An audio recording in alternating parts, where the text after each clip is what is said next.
మునిగిపోతున్నాడు పేతురు.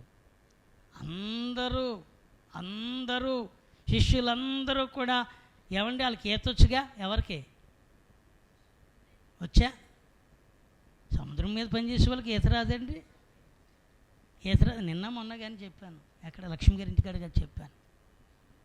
నేను మరలా ఏమట్టుకుపోతున్నాను, నేను మరలా వాళ్ళట్టుకుపోతానంటే అందరూ ఇట్లయితే నీతోనే మేము కూడా వచ్చేదాం అన్నారు. హల్లెలూయా.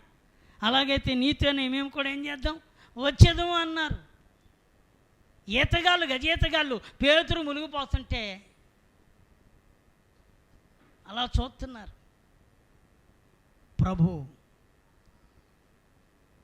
ప్రభువా మునిగిపోతున్నానంటే ఆయనే మరలా చెయ్యి పట్టుకుని లేపాడు. దేనికి స్తోత్రం. హల్లెలూయా. నిన్ను మునిగిపోనివ్వడం నేను నిలబడితే, ఆమేన్.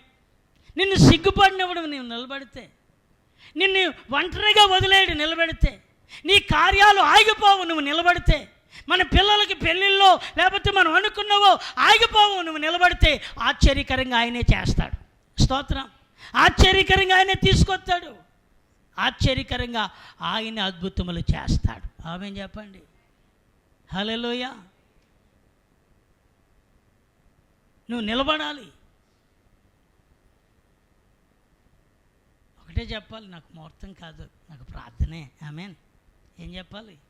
నాకు ముహూర్తం కాదండి, నేను ఒకటే నా ప్రభువుని కలిగి ఉన్నాను, నా ప్రభు మార్గంలో ఉన్నాను, నా ప్రభువుని నేను వెంబడించడానికి నాకు ప్రార్థనే. దేనికి స్తోత్రం. అది శుభకార్యమని, అది గృహమని, అది ఇంకోటమని నువ్వు చేసేది దేవుని మీద ఆనుకొని నువ్వు ప్రారంభించగలిగితే నీ కార్యములన్నీ దిగ్విజయముగా ఆయన కొనసాగించగలడు.